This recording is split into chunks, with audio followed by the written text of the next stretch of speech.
I only more recently got seasonal rites of Baal and Astarte and Prince Aqhat and the Magic Bow by Carroll Poke Runyon, introduced by Robert S. Elwood. But the Church of Hermetic Sciences, or the Ordo Templi Astartes, has been very influential in why I picked up the whole seasonal rites bit. Now, I like astronomical accuracy. Um,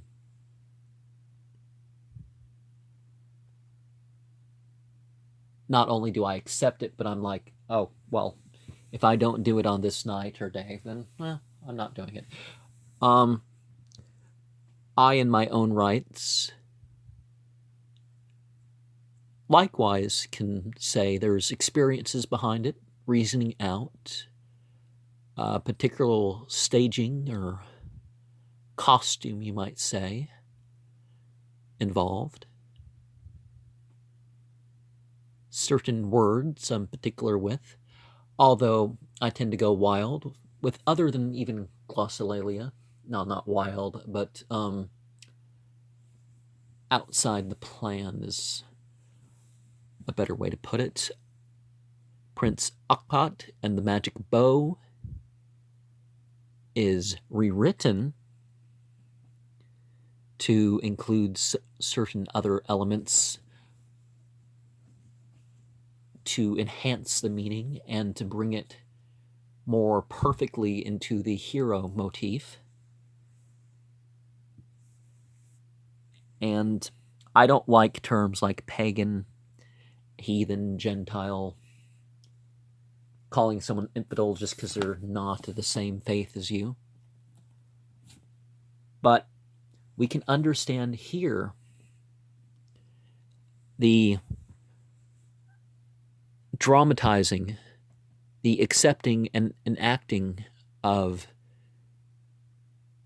a response to the different male and female roles, the process of the cycles of nature, particularly the seasons,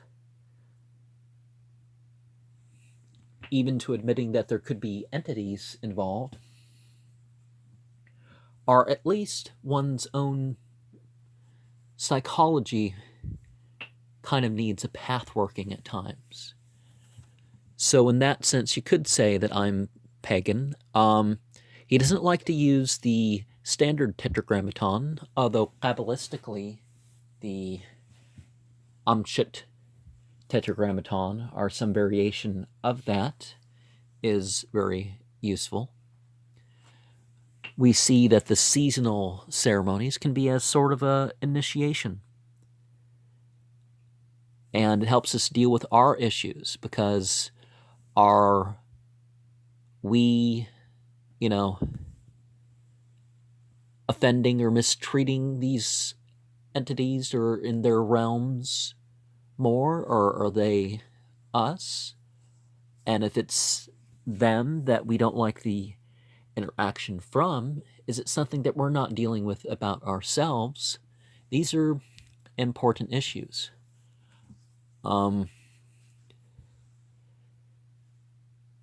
Now, I'm not going to just repeat and redo these things, because certainly this is Mr. Runyon and those others involved in this process's thing, but recreating of ancient ceremonies are, the function of the faiths, you could say. Now,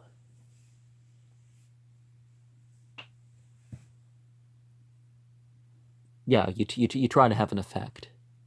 And the foods and the drinks involved, and I said staging, so I think that's covered.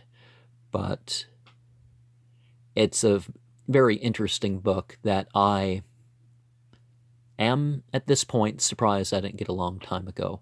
But the Daniel goes back a lot further, and Aqhat is his son.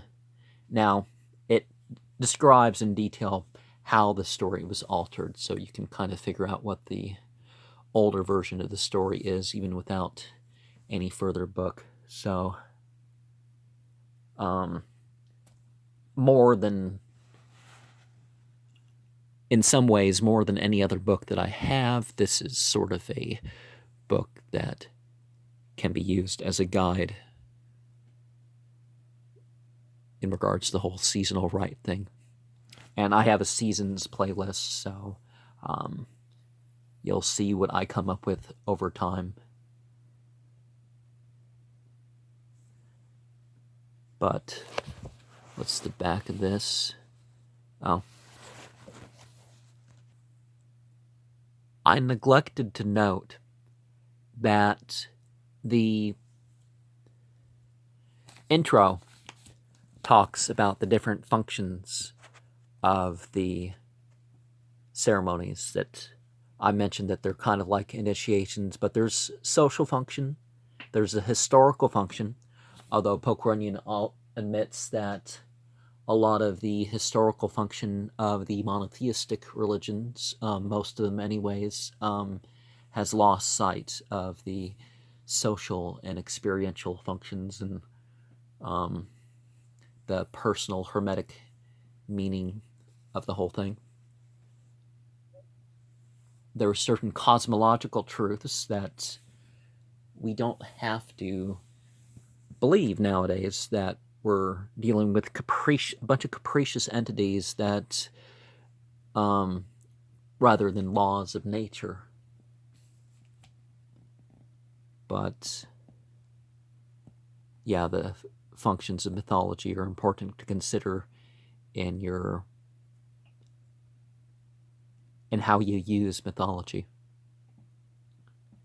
And yes, working out things as time goes by and perfecting things, that's part of the whole